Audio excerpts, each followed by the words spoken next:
Hi, everybody. This is Silvio Canto in Dallas, Texas on Saturday, April the 20th. And welcome to our commentary. Our friend George Rodriguez is joining us from South Texas. From North Texas, George, we're getting a lot of rain. What's it like down there? It's very dark. It Mm. was raining a little bit downtown. It certainly looks outside like it's going to rain here in the north part of San Antonio. Yeah. Well, you mentioned downtown San Antonio, and I just want to briefly um ask you because Fiesta is coming up down in San Antonio. This is, of course, your very important festival Big that you Mardi do. Gras type Yeah, situation. it's like every year, right? Every year, and it's a very popular event. And of course, this year you have to ask yourselves about maybe some potential security problems. You know, some people have decided in the country that it's their right to spoil our party or Yes. close our streets or not let us go into airports. I mean, you know Disrupt, the story. disrupt our lives. Yeah, and that they have a right to do that just because whatever they are angry about is so important that they can shut down O'Hare Airport, for example, or close a bridge. So, are you folks in San Antonio thinking about this? The possibility that there could be some, as they say, some unwanted visitors, George? Well, we had apparently last week there was a coordinated national protest. And here in San Antonio, we had some people shut down a street. Now, granted, it was not a major thoroughfare, but uh, it did not come off very well. People were very upset about it. More so, they were upset that the police were restrained, and that is the only way that I can put it. The police were restrained. The police have been told by our liberal city council that they are not allowed to interfere with free speech. This is the argument that you hear in places like Chicago and New York, uh, in Austin, where these similar pro-Palestinian, pro-Hamas uh, protests have gone on, that somehow they're disrupting our livelihoods, our parties, our events, is somehow their free speech. Right. And the debate is starting to surface here in San Antonio because uh, this event of Fiesta Week is 10 days of Mardi Gras for us, and it is very much a money making event. Nonprofit organizations like the Red Cross, the various children's charities, all take part in these events. And if they're going to shut it down, and if people are going to be afraid to go to these events, I mean, it could bode very badly for these organizations.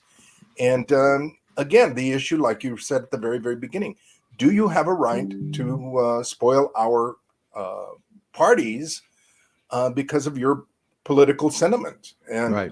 clearly, in my opinion, the answer is no. Right. The No, First that's it. Amendment does not protect you from, does not allow you, not protect you, but does not allow you to disrupt public commerce and private property.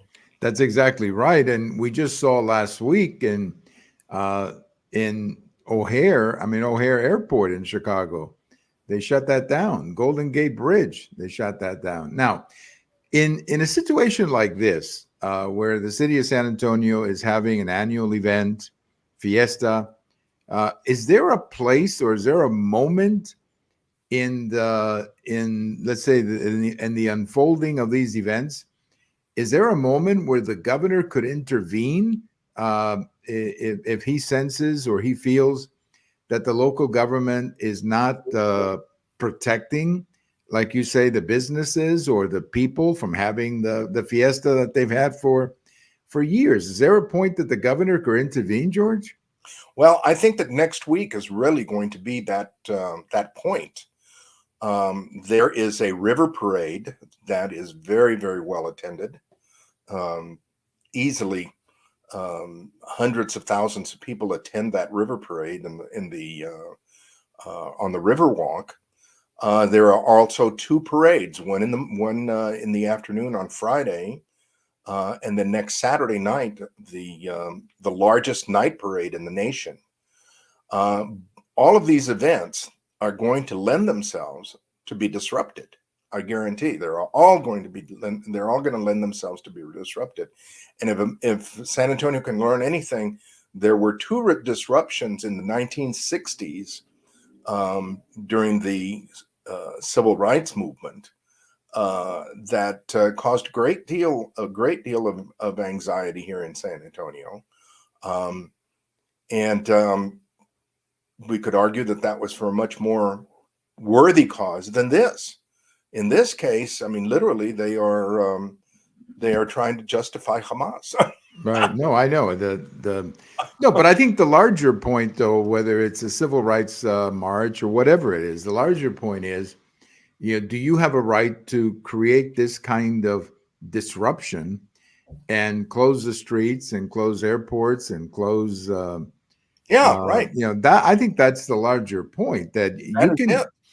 you can believe whatever you want to believe, and you can easily gather for a Yeah. rally and speeches and whatnot at a park, Right. even at a campus. That's right. But to shut down an event, to protest in the middle of the street and disrupt traffic, I mean, yeah. So is there a point then, getting back to my question, is there a point in this process where the governor can say, you can't, I've got to intervene because you folks have lost control of the situation, meaning the city government of San Antonio? Does he have that power? I do believe he does. Sure, I mean, yeah. just like in any kind of situation where there is a riot, Mhm. where there is a disruption of the public commerce, of public safety, where public safety is endangered. I Yeah. think there certainly is, and I think that will happen sometime early next week, if they choose to. I mean, if I can see that they might wait until Friday during the day parade, and at that point interrupt everything. At which time, I'm sure that the night parade will come off. Some action will be taken to avoid the problem in the Yeah. night parade. Well, we'll keep an eye on it, because this is becoming a national disgrace, in my opinion, where, when you have people who think that whatever they believe in justifies whatever they want to do. And at some point, you have to say, no, you don't have a right to interrupt a parade. No, you don't have a right to close the airport. That's where you cross the line. And we have every right to arrest you. And if we have to take, harsh action against you, I think we have a right to do that. So keep us posted on that, George, because I think this could be a defining moment for Texas, given what else is happening across the country. When you see the weakness of so many other local governments. There's the other component of that, Sylvia. There's Yeah. the other component is that we've got a George Soros DA here in San Antonio that has done two things. He has endeavored to restrain the police, intimidate the police from doing their work, while at the same time he has released criminals left and right. And that's exactly what has been going on in New York City and in other places where these Hamas protests have taken place. That's right. And you know for a fact that these people know, these are not stupid criminals. They may say and do some things that are stupid, but they know where they can push and where they cannot push. These are And well-trained protesters. Yeah, they know where to go. So I'm anxious to see what happens, and keep an eye on that for us, and let us know. Now let me get back to a topic that I think has created a lot of conversation in the country. I'll do a little self-promotion. I had a post today at the American Thinker encouraging the cannibals in the Pacific, in one of these Pacific islands, to sue the president of the United States for defamation, for accusing them of having had a family member for lunch. Look, I'm making fun of this, of course, you know, but this is insane. I mean, this to It is me, ridiculous. It yeah, is to me, George, this is the, I mean, if you put all his stories, this is the one that cracks the camel's back, as the saying goes.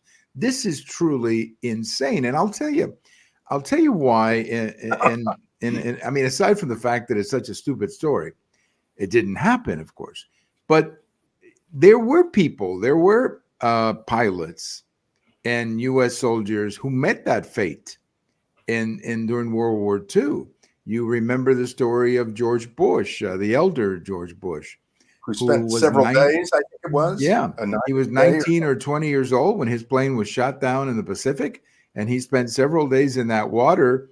And the word, you know, he knew that if he wasn't saved by, thankfully he was rescued by a submarine, I think. But the every one of those men who went down in those waters knew that it was either going to be the sharks or potentially the cannibals or just drowning or whatever. So for many Americans who actually went through that, now many of them are probably too old right now because it happened 80 years ago, but still, it's a painful memory. And for the president of the United States to all of a sudden mention this out of nowhere, George, you got to really wonder what the heck's going on in his head. When I heard it, I was stunned. Initially, I was stunned for about 5 minutes. I couldn't believe, first of all, that he would say such a stupid thing. But then secondly, that the White House defended him on it. This, in my opinion, is the ridiculousness of this whole situation. He has been caught repeatedly in lies. I remember in 1975, count the years, 1975, I went as a sophomore intern to Washington, D.C. And I remember that he was barely in the Senate at that point, and then he decided to run for president all of a sudden because he's got that large of a self image of himself. And they caught him. They caught him immediately. He had to withdraw because he had claimed that he had graduated summa cum laude from his law school.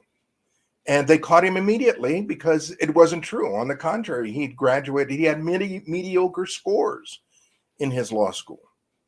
Now, they caught him and he got away with it, because here he went again, now to be vice president and now to be president. And the guy doesn't campaign. And the only thing that you hear from him are these fabrications of his history, of his background. It's incredible to me that this one has got to be the most ridiculous. No, this one is, and this is over the top. Oh, I mean, yeah, this is like over the highest top. I mean, this is really crazy. But here's the other thing: he has done this before, where he has used a family member like his son. Yes. He keeps talking that his son. I mean, he makes reference to the fact that he was in Iraq and he died. His son did not die in Iraq. Now, his son, we value his service. I want to make sure that's clear. We value his service, and he apparently was victim of some kind of cancer that may have been picked up in Iraq, but I don't know. But the way he presents himself, like when he's talking to the families of dead soldiers and he's talking about his own loss, well, he lost a son. I don't diminish that. Yes, but not in the same way they have. That's right, not in military service. So, but this is, I mean, in my post at the American Thinker, and I'll do self-promotion again, I write in my last line where this is really scary. No kidding, man, or no joke. And that's no joke, man. Something like that I write. And this is scary, and it's not a joke. This is a man who may not, I'm going to guess, George, that he doesn't really know what he's saying, that they put something in front of him and he deviates from it. And this is really scary, George. Yeah, it appears that he has lived in this fantasy world for so long that at this point, uh, with his mental capacity greatly reduced by his age, it's obvious that he's not able to tell the difference. Right. No, absolutely. And it is scary, and it's going to get Really, worse. he probably believes what he said. Well, I have no doubt that he believed it at the moment.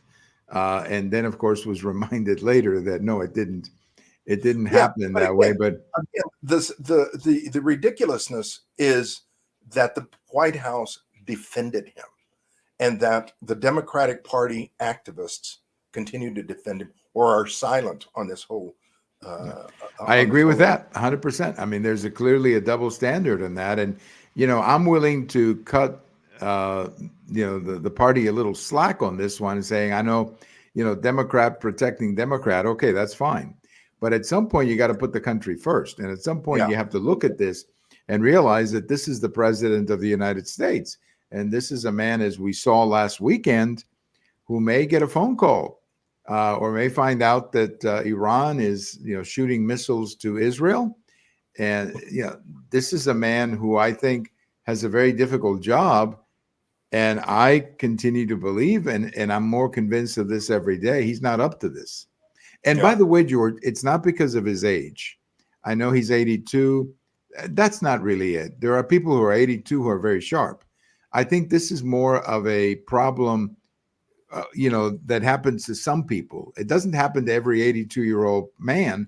My father at age 82 was solid mentally. He had no problems at age 82. Now, obviously, physically, he was not the same man he was 20 years before, obviously. But he was not, just because you're 82, that doesn't mean you start doing stuff like this. I think there's something here something beyond the age. Yeah, I think something different. But anyway, it is ridiculous. It is ridiculous. It's very sad, really, that this is happening. Let me ask you, let me bring up another topic here. SB4. SB4 right now continues to be in the courts. It's been in the courts now for almost 3 weeks, I think. I think it actually went in right before Easter weekend. So it's been in there now for about 2 or 3 weeks. It continues to be in there, George. I think it's because they're having a hard time figuring out what the heck is wrong with it. I mean, I think the opposition is coming up with all kinds of things about this law, but nothing seems to be working with the judges. Do you agree with me on that? Definitely. I think that the longer it takes, I think what is happening is that the defense or the challengers to the law are asking for more and more time. It's a defensive tactic, asking for more and more time because they're trying to find holes in it and they can't. And I think that eventually the court is just going to say, okay, that's enough. You've tried to find it enough, and they're going to move on with it, and that's the end of it. But I think all of this is not coming from the state or from the proponents of SB4. I think it's coming from people who are trying to find a hole in it and they can't. Right. And when the Democrats, and this is something you hear all the time, when the only criticism that they have of SB4 is that SB4 is gonna turn into racial profiling. Basically, that's what they're saying. Racist. It's racist. It's racist. It's racial profiling, as if a police officer, George, is going to sit in the street corner, is dumb enough, yes, and engage in racial profiling that they're trained not to do. And also, the criticism of racial profiling overlooks the reality, George, that the people who are subject to arrest are not people going to work every day. I mean, the people who've tried to cross in and who've tried to cross in open territory, not through a port of entry. Illegally, not through a port of entry. Exactly. That's the bottom. And if you're trying to do that, again, it's been shown over and over again that it's because you're trying to avoid being detected because you've got something to hide. Right. No, you're exactly right. Now, what's interesting though, and this is an unintended consequence. Maybe it's not unintended, but it is a consequence of SB4 or what the governor is doing here. And that is that Texas has become very difficult to come in. And you Yeah. see more and more people going to Arizona, New Mexico, California. So they're starting to have a real problem over Well, there. and with even people. those that are using the entry point, because there's still a lot of people using the entry point to come in and declare, of course, asylum. But even that, the number of those people has lessened. The number of people that are getting picked up not using the port of entry has continued to be very, very high. And I hosted a group from the Center for Immigration Studies in DC yesterday that included legislators from New Jersey and Massachusetts, and they were all in shock at what they saw. They were briefed by a couple of sheriffs on the border, and everybody was asking the same thing: Is what the governor has done, has it worked? Question is yes and no. Yes, it has deterred a lot of people. Lots of folks that were coming across in Texas have stopped coming. They're now using Arizona and California. However, it's still a huge number of people that are coming through the non-entry points, as well as what has gone up are the number of smuggling of vehicles carrying smugglers. That has gone up. And but again, when you're caught speeding, smuggling someone, it bodes a lot worse when the law catches you. Right, So, exactly. Now, these legislators, were they state legislators state or federal legislators? no state. They were all state legislators. They're state? State. Oh, okay. So they State. were from legislatures and so on. Yeah. That's interesting because a lot of them are Democrats then if they're legislators. Well, these few that were, I mean, there were a couple of Democrats in the bunch, which Yeah. kind of surprised me. Yeah. There was one gentleman who was very, very tied to the New Jersey unions, Hmm. and he was trying to dodge and play about the impact of illegal aliens on the job market in New Jersey. But Interesting. Now, I want you to promote yourself before we go to our next topic because you were nominated for a board of directors, right? So do a little self promotion, George. yes, I am very, very honored.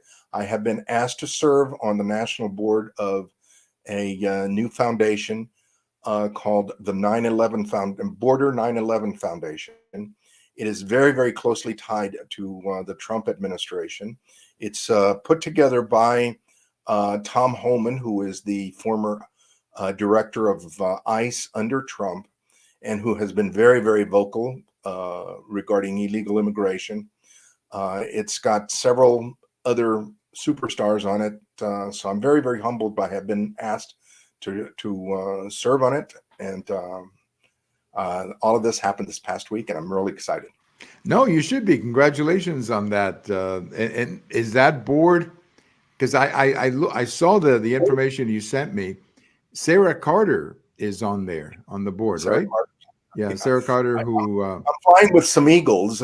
yeah, because Sarah Carter is a very good reporter, and I'm not sure if she's still with Fox News. I know that's how she broke into the business, but she has done a lot of reporting down there. Of course, she's bilingual. A lot of people Yes, don't know that. I know that. I didn't know Yeah, that. yeah. Her mother's Cuban. That's where the bilingual comes from, and so she's has done some bilingual work, interviewing some of the people coming. Getting back to Texas, for example, there are some primaries runoffs coming up. Yeah. And the most interesting one, I think, is the one for the speaker who may be losing his primary. He was one of those targeted. And what are you hearing about that? I know it's difficult to judge runoffs because they don't usually do any polling on that. But how do you see that one turning out, George?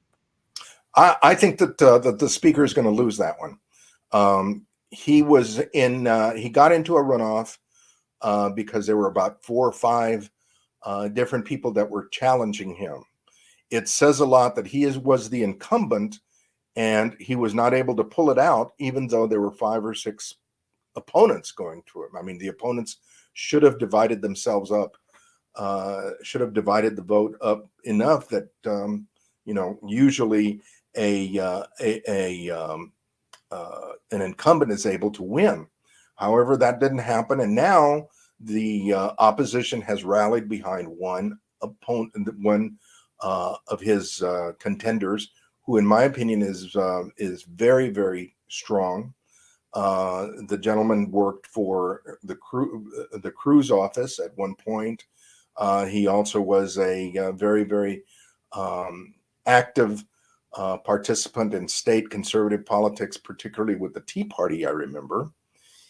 And I think he's going to beat Speaker Phelan. Now, should there be a surprise and Speaker Phelan wins, I don't think he's going to continue to be Speaker Phelan. Yeah, I think you're right about that. And who would be, if Phelan loses, and I think you're right, I think he is going to lose. There was a story in the Dallas Morning News last week indicating that he's in trouble. But if he were to lose, who do you think would be the speaker? I guess that would be a wide open race then, right? Yeah, it's going to be a wide open race. I think the person that there's State Representative Brian Harrison, and I can't remember which North Texas district he represents, but he sounds like he's going to be he's kind of like the lead contender. Okay, well, we'll keep an eye on that. Now, again, talking about Texas and the elections, there have been some polls that have come out regarding Senator Cruz and President Trump here in Texas. President Trump seems to be holding right now a lead, depending on which one you look at, of about 10%. That's kind of the average, almost 10 points lead here in Texas. Senator Cruz right now is about 8 points. So that's a pretty solid, 8 points, a pretty good lead. I have not seen a single poll showing Mr. Allred above 45%. I mean, he seems to be stuck in the low 40s, George. Well, and at the same time, I mean, his message, his campaign are really having a hard time with the Democrats themselves. I mean, the Democrats, let's go back to what we were talking about at the beginning of the show, of the interview regarding the pro-Hamas protests. He's got a lot of supporters, not to mention he himself and his staff has made some very, very strong anti-Israel comments in the past. And that's coming back to haunt him. I mean, he's trying to run away from his liberal leftist comments in the past, and he's not able to. Right. He has also made some very, very strong comments about the border. Mm-hmm. And now he's trying to pretend that, we have to do something about the border. Right. Well, that's right. He wants to pretend he didn't say it, Exactly. It's difficult to do that these days with YouTube and everything. Exactly. It's difficult to get away with that stuff. But it does look like from the data that both President Trump and Senator Cruz have a decent lead here. I think it's going to be very, very difficult for them to lose. Yeah, I agree. It's going to be very difficult. They're going to have to do something terrible to lose.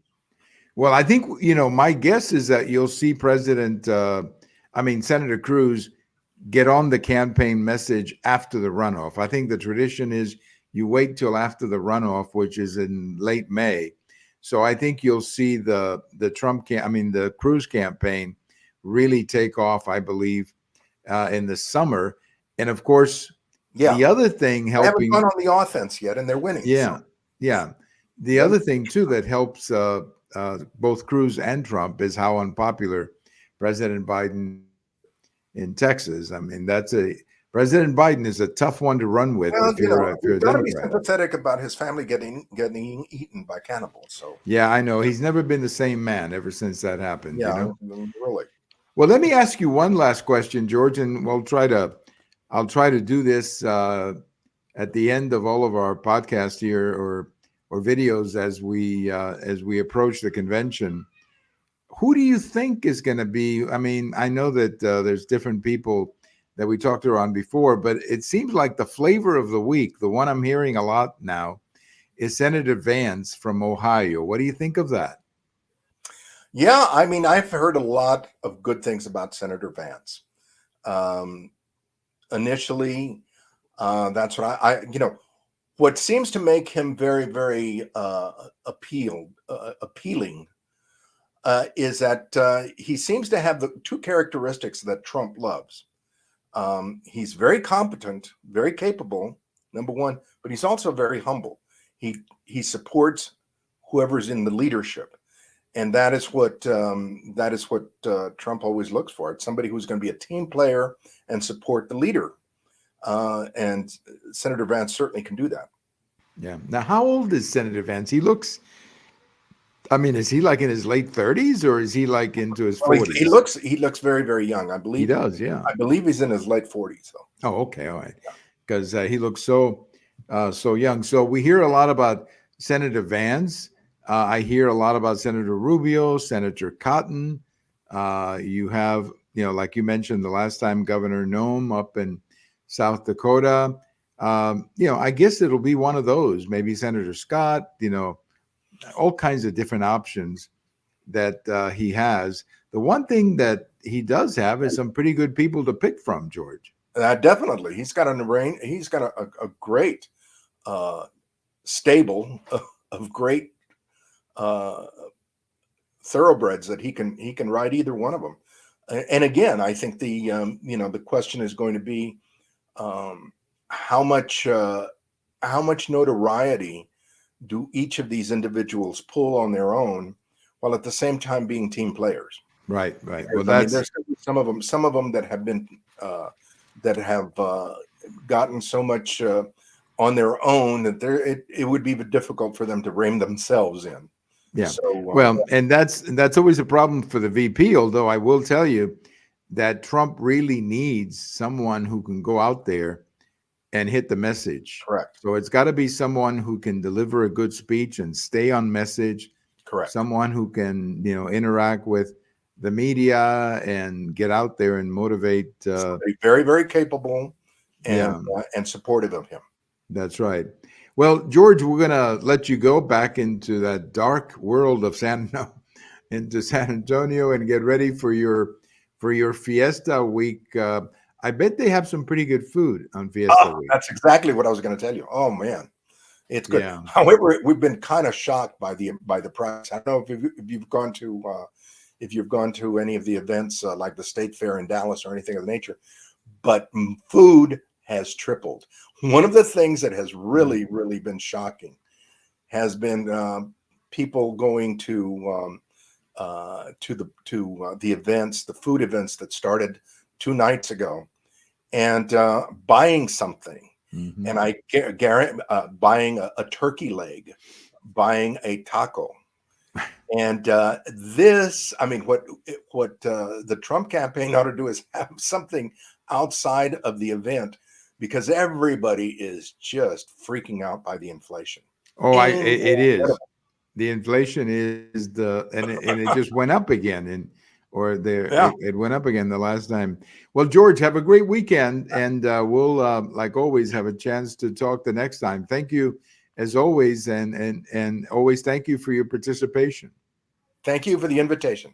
All right, my friend, our good friend George Rodriguez down in San Antonio, as we like to do from time to time, usually about once a week or so, chat with George and just talk a little bit about what's going on here in Texas. And as I mentioned, I'll just kind of repeat it very quickly.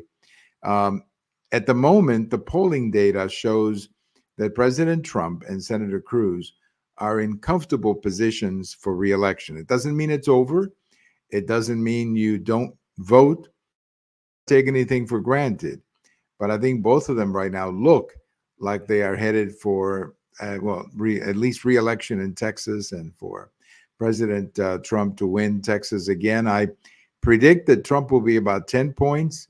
I think Cruz is going to be around 7. That's how I think it's going to come down. But a lot's going to depend on turnout.